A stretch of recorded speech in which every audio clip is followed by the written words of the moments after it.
Hi, as I've got the System 8 and the Jupiter XM in the studio next to each other, I thought it'd be interesting to see how the sort of different Roland technologies stack up against one another. The System 8 uses the ACB, it's called, for the boutiques, and the Roland Cloud emulations of the 106 and the Jupiter 8 and the SH101 and the like. And the XM uses the Roland Zen Core, which is the same as used by the Phantom and the Axe Keytar and the MC101 and a lot of the other stuff. So they both approach creating the same tones from different ways, and they're both there for different sort of users. One of them is a bit more for live or for portability, perhaps that's the XM, and the System 8 is more a studio tool perhaps. So interesting to just put them together and see how they stack up. They both cost around £1,200, so they're similar priced, and they've both got knobby interfaces, so it's quite easy to access the main parameters on both of them. And there are plenty of reviews of both of these synths on the internet, including my own, so I'll put links to those down in the description. But let's start off by taking a look at the main differences before I try and match up a patch or two.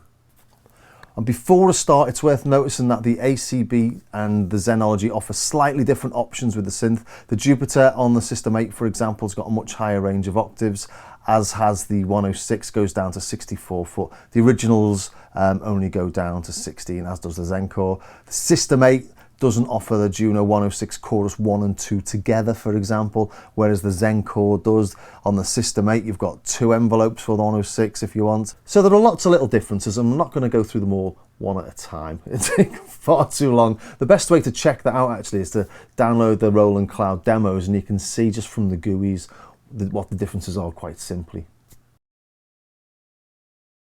So the idea here is going to be to match them up as best I can so that you can see how they operate, how you access the different parameters, and how they work in reality while you're in the studio. And I'm going to start off with the Juno 106 because I've got a 106 sitting in the studio over there, so it's quite a good way of demonstrating how close they get to the real deal.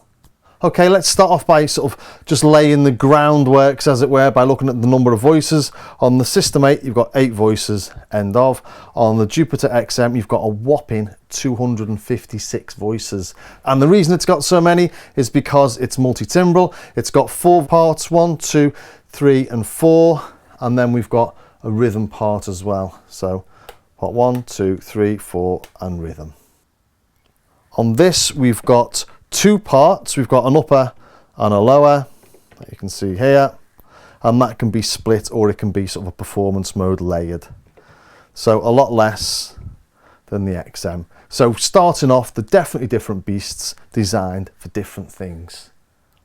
So on the System 8, if you do use performance mode and you split the voices into 2 different groups, you've only got 4 per voice. So you could only have split the keyboard into 4 voices on the left and 4 voices on the right, for example. Whereas on the XM, you've got 256, although you've got 4 different parts there. So it's just, I don't know, it's just too many to even worry about. So looking at something like this patch here, let's play 5 notes on a chord. We can hear there's note stealing. It's got an 8 voice synth, but it's split into 2 voices at the minute on performance mode, and the top voice will only play 4. The bottom voice is mono, so it is a shame you can't split the allocation to 7 and 1, for example. But again, on the XM, just doesn't matter. And for editing these, you do have the System 8 software in the Roland Cloud, and you can use that as an editor. As you tweak your cutoff, it tweaks it on the editor, and vice versa. And when you go to the different models, you can upload what you've got on here. So you can upload the 106 from the cloud to Logic, for example. And when you're using your different models, here we've got the different plug-out versions. Let's go to here. We've got Jupiter 8, 106, and I think that's the SH101. Yeah, I did have a Promars in there for a while.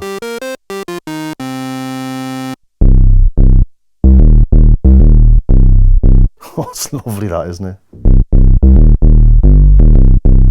Anyway, if I loaded the SH101 plug out into Logic, I could then edit it via Logic. You can't do that on the XM, even though it uses the Zen Core technology, so the Zenology Pro software. You can download it to a USB and then upload it back into the synth, but you can't edit it directly from the computer.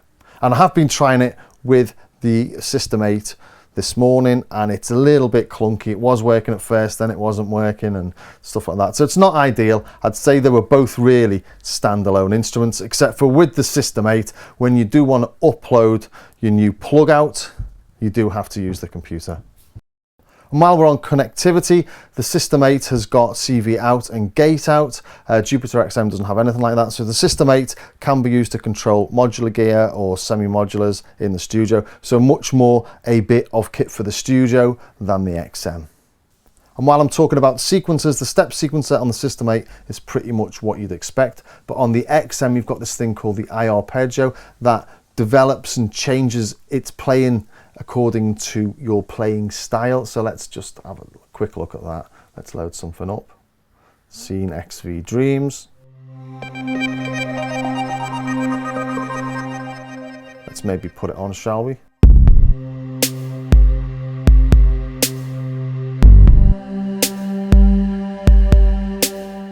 So really simple drum pattern there.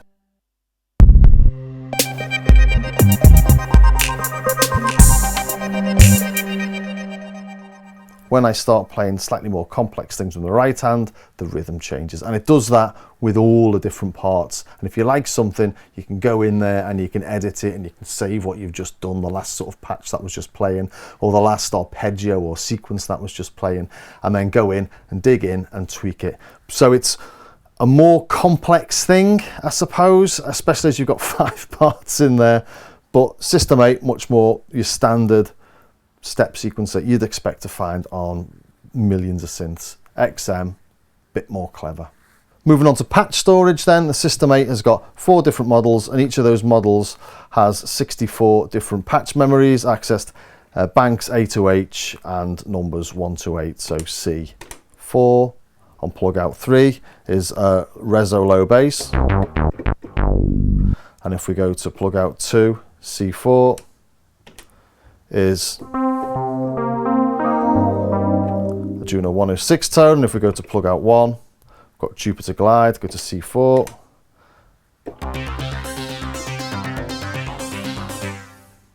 So you've got 64 per model. On the XM, even though it comes with literally thousands upon thousands, I think it's got something like 4,000 different tones in there, you've only got 256 user slots, which is a bit strange. But 256 slots, I suppose, that's more than enough to do a couple of albums, isn't it? And finally, just touching on the Synth Engines, as I said, they're both rooted in the Roland Cloud. The System 8 uses Roland's ACB technology, like the boutiques, whereas the XM uses Roland Zen Core technology, which is used on lots of the newer range. As I said earlier, in the MC101, the Roland Axe, the Jupiter X, and the XM, the Phantom, amongst others.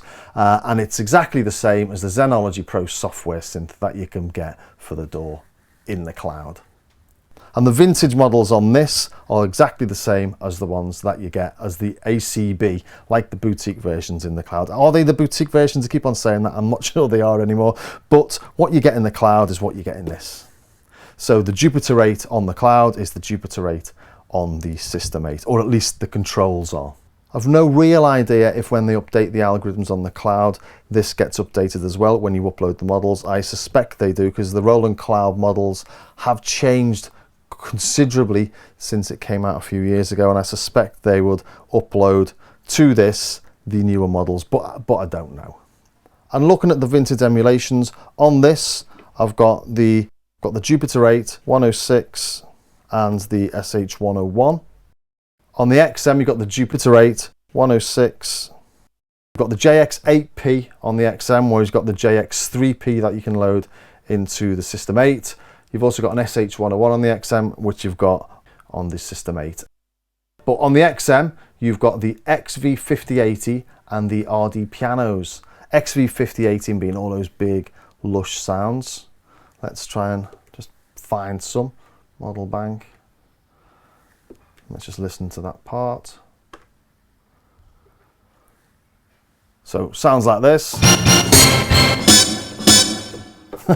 That you can get on the XV80. Loads of mad hits. But you also get lots of orchestral sounds.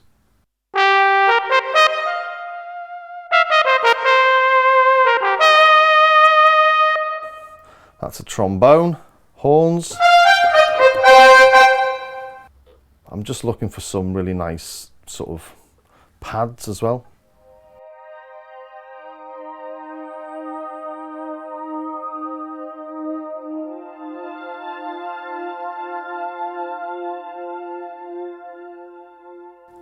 And they're the types of tones that remind me of my JV2080. The sort of things I feel like it's really, the Roland stuff's really good at. The things that you can't easily do on a standard analog. So in the old days when I was producing trance and stuff like that, from the JV2080, which is sort of the basis of the XV50, I suppose, you could get all these gorgeous, lush sort of pads and ethereal strings and ambiances that you just can't get on something like the System 8. Although it's not bad at doing stuff like that. Let's see if we can find a patch a bit like that on this.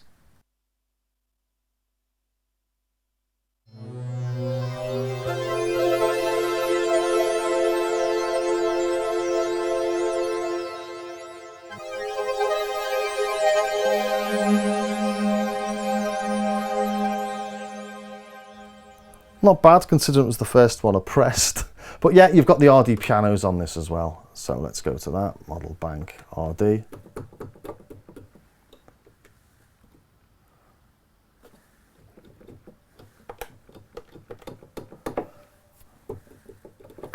I've no idea why I can't hear that.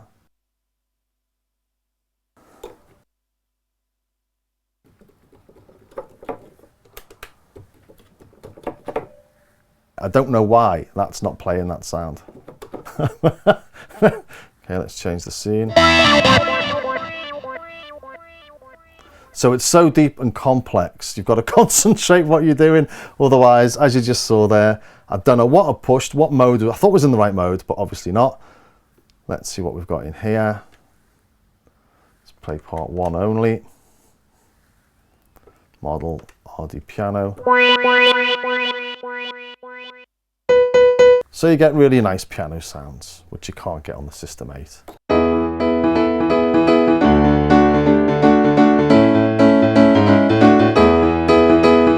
But you don't quite get enough keys to do the next bit and your nice twiddly bits at the top, so it's not so good for playing big piano parts, but for nice little riffs.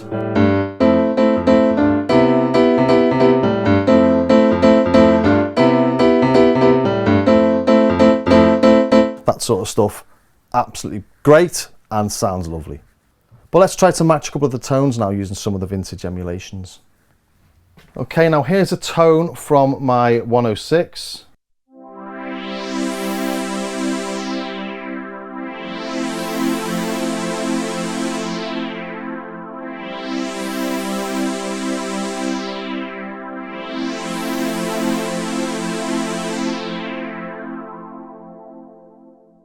And because it's on the other side of the studio, I haven't got the cameras set up. But that's an editor for the 106 for the Mac by Nightbirds Evolve. I think it's about $20. And it's really, actually, really handy as a librarian editor and for using my 106 from the other side of the studio. So there we go. Really quite a simple tone.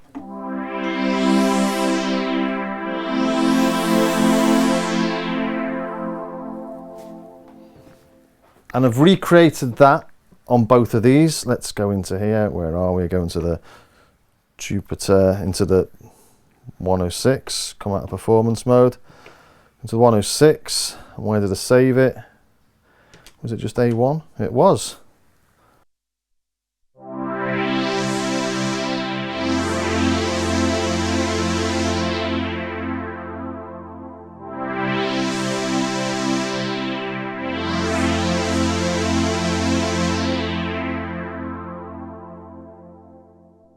Back over to the 106.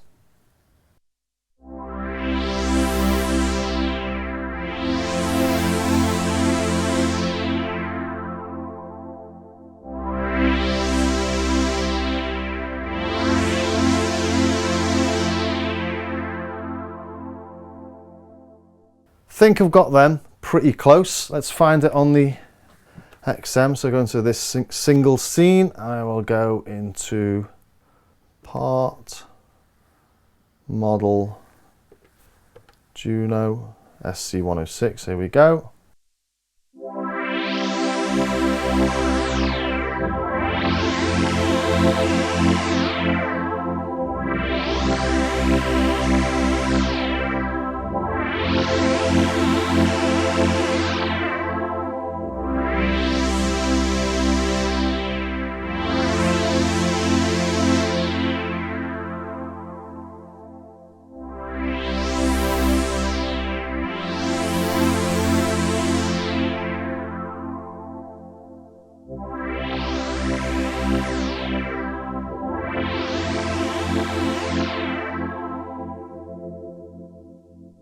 So I'm really quite pleased with them, got them quite close, but it did take me quite a long time, to be honest, because when you're going from one to the other, it's really difficult to get your head around what's going on. So if we look at this, for example, we've got oscillator 1, and that's the PWM. So if I just take oscillator 2 off, which is the sawtooth,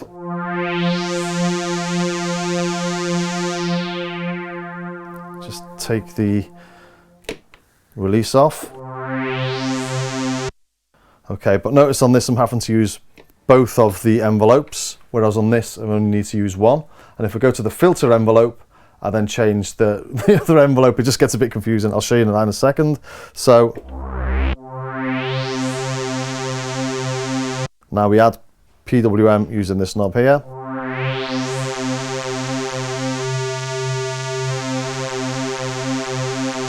And that's the maximum it'll go. But if we just play this on the 106, okay. Take the sawtooth off. Let's take the chorus off as well.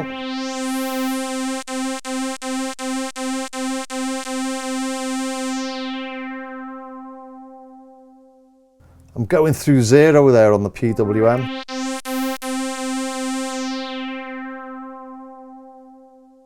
But I can't do that on the System 8. Let's take the chorus off here as well.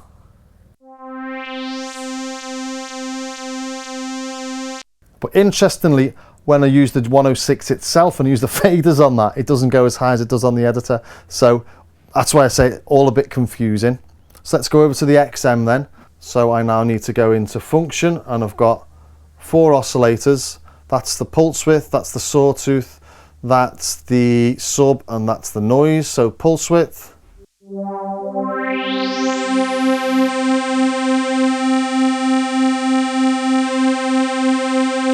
And for some reason these effects have come back on.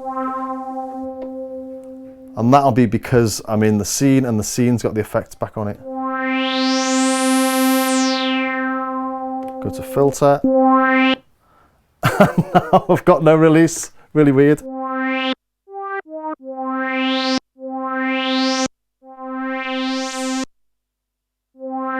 Maybe a bit more resonance, a bit too much on the XM.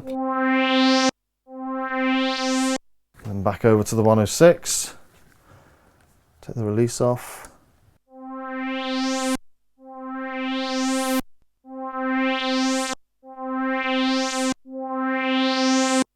So they're all doing it pretty well. Then we go to the chorus, for example, and on the chorus on this, I can have, let's go into the menu, I go to the tone edit, across, enter. I have the Juno chorus, I can have it on mode 1. Just let's turn it up so we can actually hear it.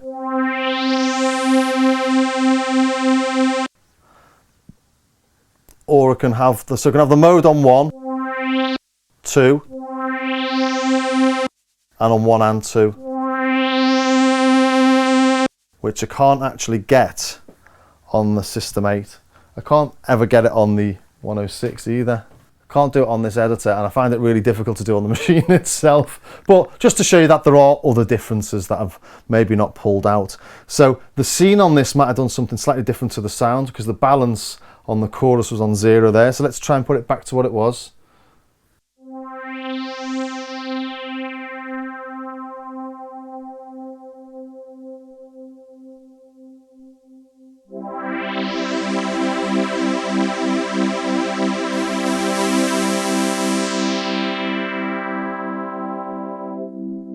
So that's no chorus, and that's full.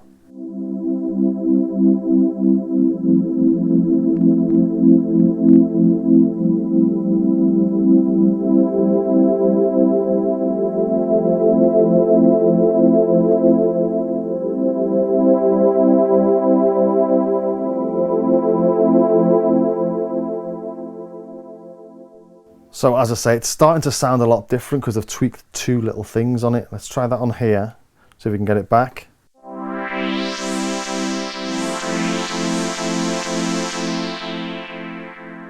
So we'll turn the chorus up.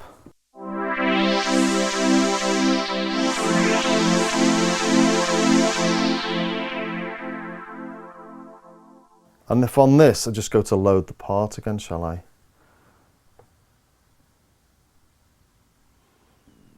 Exit.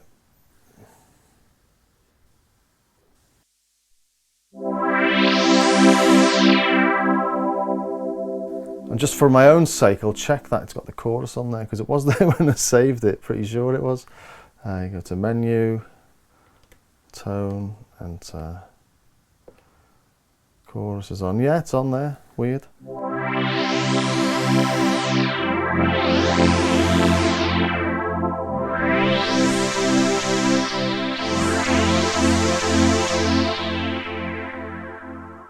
Although my levels on the XM are now all over the place because I've loaded in a new scene and the scene has changed the levels of each of the parts.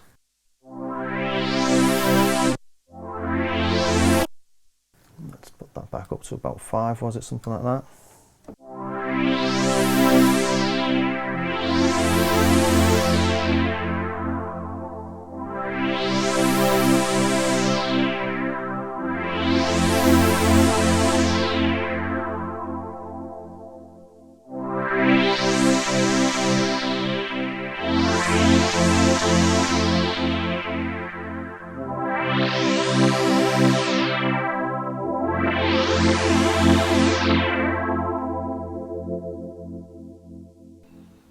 So they're both doing a pretty good job. It took me ages to get them precise, but as far as being able to do it and make that tone, the 106 is by far the easiest thing to do it on. System 8 comes in second, Jupiter XM comes in third, just because we've got to go into the menus and stuff to find the choruses. On the System 8, these two little switches here, these one's a flanger and one's a metal distortion, I think. And then when I come to this one, they're now chorus 1 and chorus 2. Okay, let's try something else then. Let's try like an SH101 simple sort of resonant bass, shall we? So to initialize a tone on the XM, you go into right, and at the bottom of the page, tone initialize, yes, okay.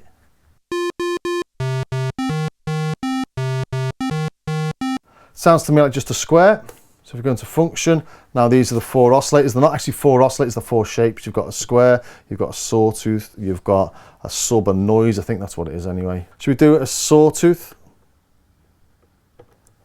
Let's turn the sawtooth up.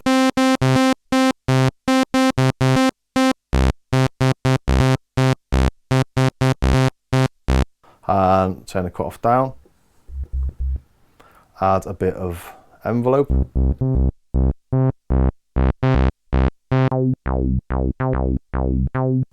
So there's your nice sort of bog standard almost SH101 sound. Maybe add a sub to that.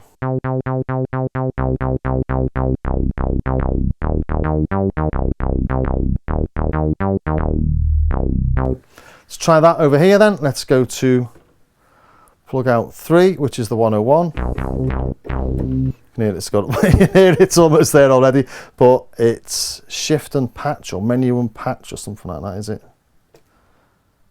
Shift and patch initializes it, yeah, well remembered. Again, we've got a pulse there, haven't we? Let's put it onto a sawtooth.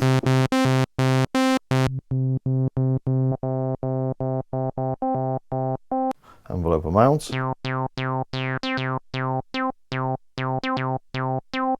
Let's take the sub off this for a second.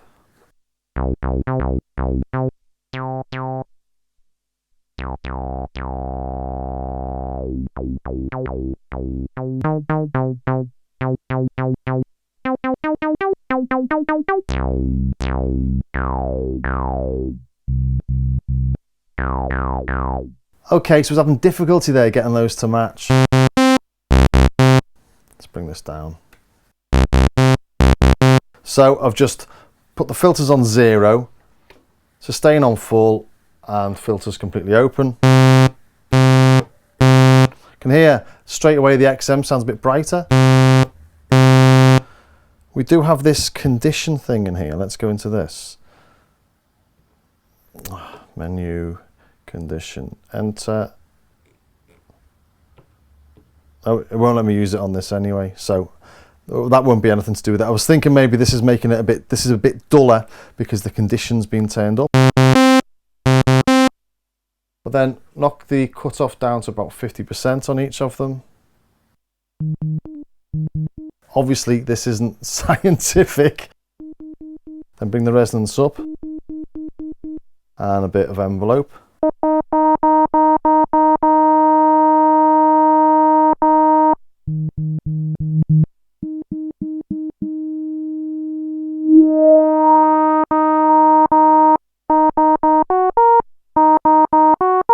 Not bad.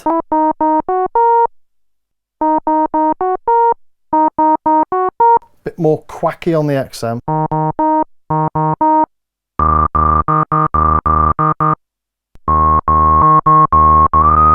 I'm trying to get the same resonance. Let's turn the oscillators off, shall we? Let's hear what that sounds like. Jingle all the way. Christmas on the mind. Let's go into this, turn that down.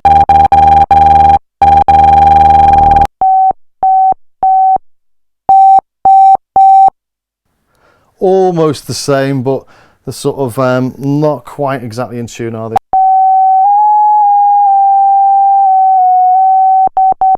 And I can only get them within the sort of quantization points, as it were. Let's bring in the oscillator again then.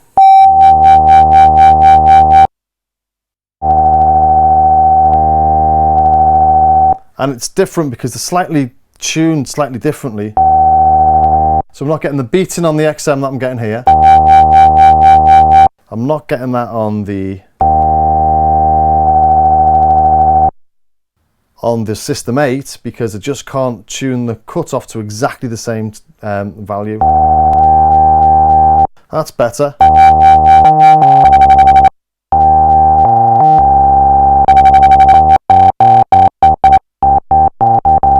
Maybe the differences you get with two SH101s, but they do sound different. Getting the System 8 or the XM, you're not going to get identical tones out of them, which I think answers the question for a few people. I think a lot of people wonder whether the Zenology Pro sounds exactly the same as the ACB, and it doesn't. They sound like different synths, don't they?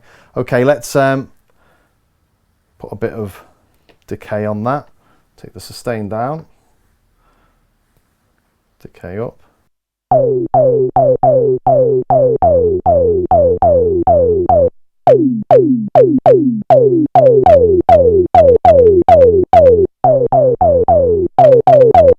And knock the resonance down a bit.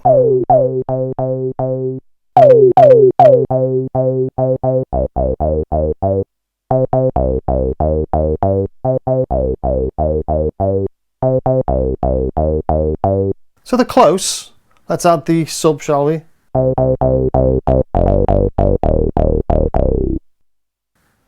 How do we do that here? Go to there.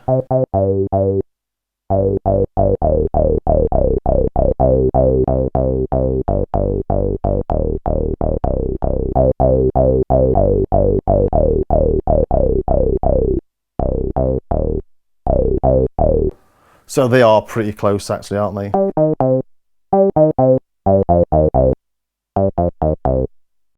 And should we just try one more? Let's try the Jupiter 8, shall we? And just try a little bit of FM, see if the FM works in the same way. Initialize the tone, yes. And there's cross mod there.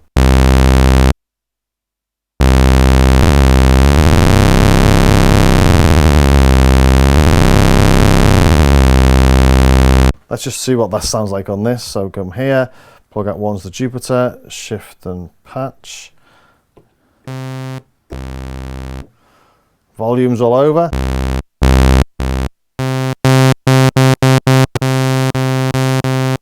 For two synths that are virtual analog and digital, it does sound like the different tunings there.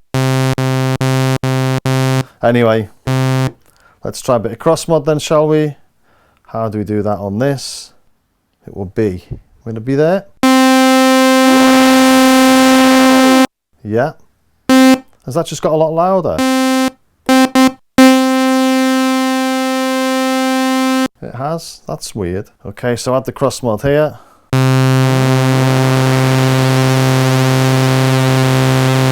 Let's hear what oscillator 2 is doing actually, shall we? So, whoa, so oscillator 2. Is this oscillator 1 or 2 we're listening to? Function. We're listening to oscillator 1 there, so turn level of 1 down. Oscillator 1 level down. Oscillator 2 level up.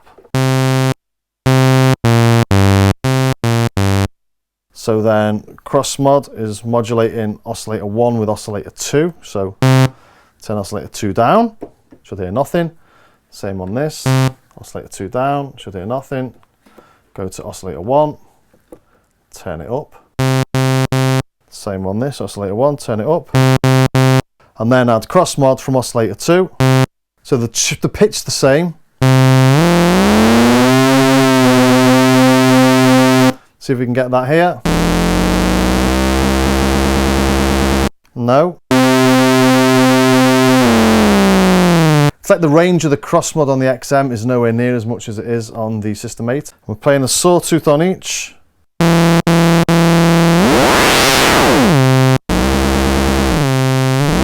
So without digging any deeper, I've used the same waveform at the same pitch, modulating oscillator 1 with oscillator 2, and it's completely different tone on the System 8. I have a feeling that the System 8 is closer to the Jupiter 8.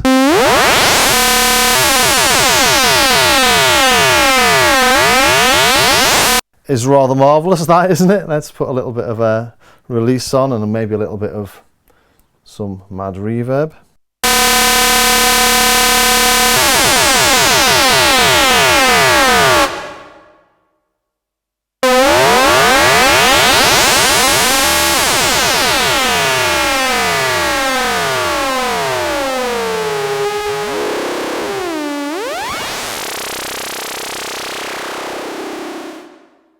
That's really nice. Yeah, I don't know what's going on here though.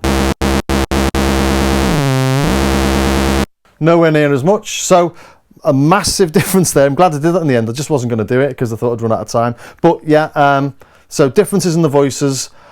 System 8's coming out on top from the voices from my perspective, just because it's easier to program, and I think the voices are more accurate than they are on the XM. But without a lot more digging, I wouldn't know. They're both decent enough, but System 8 wins on that aspect for me. So I'm going to gather my thoughts and then just do a little roundup in a minute. But yeah, interesting. The more I play with the two of these, the more I'm drawn to the System 8. It just sort of works the way my brain does. It just focuses on a single task, and it does it quite well. And actually the green LEDs that I really don't like really come into their own there, because you can see which parameters are available for each of the different emulations. The XM reminds me more of something like my old JV2080. I'm not saying it feels old, but more like something with fantastic presets that you can sift through and find something close enough or perfect for your needs with just a minor tweak or two. But it's much more hands-on than the JV2080 with all those knobs on the interface. So doing quick things like changing the envelopes and the filter amount is really simple. So I don't need the multi-timbrality on this, but I can really see why other people would, and it's great to have the drums in there as well. But as you can see, sitting in the studio, I don't actually need that in a synth. But if I was taking it away, gigging it, jamming, messing around with mates, definitely the XM's got something going for it there. So in conclusion, and it comes as a bit of a surprise to me really once I've got them next to each other, the System 8 comes out as the clear winner. It just does what I need it to do, and I can concentrate on a single task. at a time. The XM's great for its portability. Space is always an issue in a studio, but yeah, System 8 comes out on top for me. I do think Roland missed a trick though by not making it the Boutique Pro and styling it in the way of the Boutiques and making it look a bit more like a chunkier, better synth. I say better, but it just looks less professional than other synths for that sort of price. And it does matter. I mean, I've said this before, but it's such a large piece of kit that's sitting in the studio there, and it's right in front of you and you spend hours looking at it. You know, it's essentially a bit of furniture, and you don't want ugly furniture in a room you're spending hours and hours in, you know. But sonically it's really, really good, and I like, the more and more I play it, the more I like it. So I hope that was of some use to somebody somewhere, and if it was, please think about subscribing and hitting that bell so you don't miss any notifications when I get the new videos coming out. And it'd be great if you could support the channel via my Patreon page as well, where I've got loads of exclusive video tutorials to help improve your programming skills. So I'll see you next time.